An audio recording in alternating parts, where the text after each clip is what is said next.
ISKCON center where I used to stay. And he just doesn't get it. He doesn't get it. He thinks that we're very proud, that we're puffed up. Because we say, we understand this teaching. We have realized this teaching. Well, you hear my explanations, and you tell me if I've realized it. It's all very clear to me because I have personal experience of Krishna. What can I say? You want me to lie about it? Oh, I am lower than the straw in the street. Well, I am lower than the straw in the street, but somehow or other, Srila Prabhupada blessed me.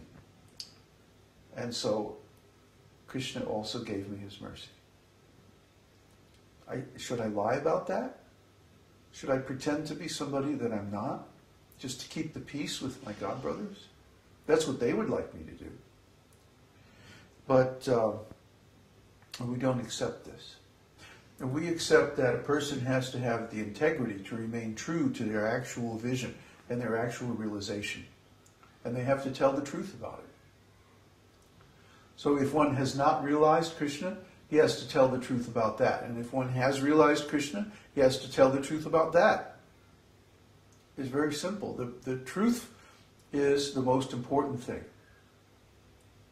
And truthfulness is the most important quality of a sadhu, of a spiritual person. So if truthfulness is lost because of political dealings, diplomacy, and so on, then gradually everything is lost. And that's the problem with my God brothers. They have become so entangled in political and diplomatic relationships that they have lost their taste for the simple truth. Prabhupada always said, judge by the result. So if results are any indication, then we should be considered very successful because we have so many students on our website, we have so many people watching our videos, like that. But they don't accept. So I don't know what to say to them.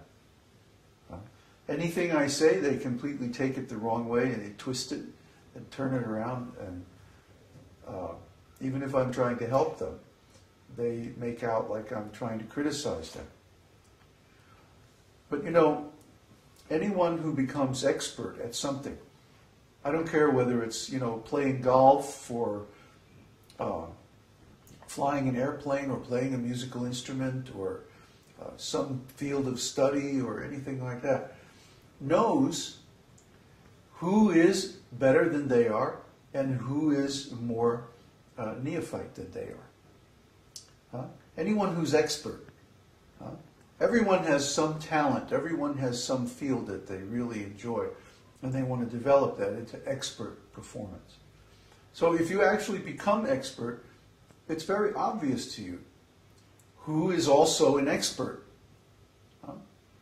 Just like if a person has a lot of money, I don't know if you ever met people that have a lot of money, but they act a certain way, they have a certain attitude, and they can instinctively recognize other people who also have money. It takes one to know one, right? So in spiritual life, it's the same also. If one has realization of spiritual truth, then he can very easily tell who is more advanced and who is less advanced. Because he's expert. He knows. He's been through it and he can tell. He knows the field. See? Only very neophyte people who are just beginners think that they're just as good as people who have much, much more experience or much, much more expertise. Or people who have no integrity, who won't recognize that, oh, this person is actually way ahead of me. So that's the situation. And it's like every time that I have contact with my God brothers, I feel beat up afterwards. It's like I have to go recover, Just reading those old emails, it was like, wow, I actually went through that? I mean, they tried to kick me out just because I was preaching. So, anyway, after a while I got tired of being kicked around and I left. So here we are, 5 years later. and we have all this nice preaching going on. And now our community is coming together, the university is coming together. Everything's going very nicely now that nobody's trying to stop me. So nobody is going to stop me. We're just going to continue like this. I have nothing else to do with my life, so might as well just go ahead. So we have been discussing lately the bhavas, and specifically the Sancari-Bhāvas or Vyabhicari-Bhāvas, which are the symptoms of devotion in relationship to Krishna.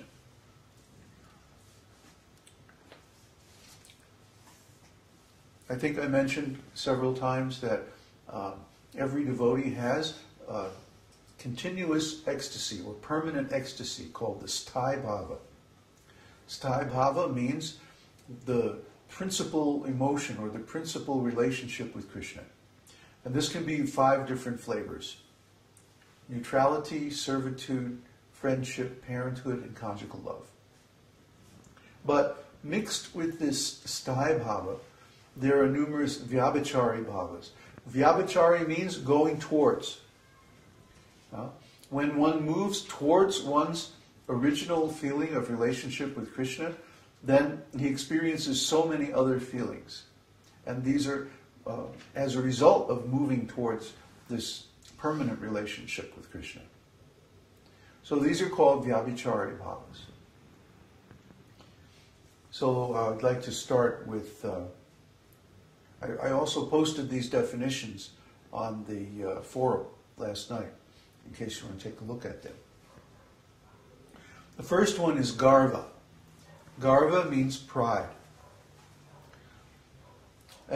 Pride means the disregard for others that occurs due to one's own good fortune, beauty, youth, qualities, obtainment of the supreme refuge, Śrī Kṛṣṇa, or attainment of one's desired object. The symptoms of garva are disdainful speech, not answering another simply to amuse oneself, displaying one's limbs, concealing one's intention, and not listening to another's words. So this garva, this isn't ordinary pride. This isn't false pride. False pride means being proud of one's material body, material wealth, material fame, and so on. My godbrothers accuse me of this, that I have false pride. Why? Because I'm posting nice music on the internet, or making a nice website, or having nice videos. They're envious. I'm not proud, but they are envious. But false pride means pride in one's own bodily opulences, power, education, talent, and so on. And this is false because it's temporary. The influence of time always removes the qualities that give rise to false pride. You may get a little wealth in this material world, but guess what? Time is going to take it away. Somebody's going to cheat you, or the government's going to take it, or someone's going to steal it, or you'll lose it out of your own foolishness, or something like that. Similarly, even if you have great education or knowledge in this material world, it doesn't help solve the real problems of life. Birth, death, old age, and disease. These happen to everybody, no matter how wealthy, powerful, educated, or beautiful they are. Someone may have some physical beauty, and because of that they feel very proud. But time will also take that away. So the only thing that we can really have in this material world that's an asset is our service to Krishna, our service to God.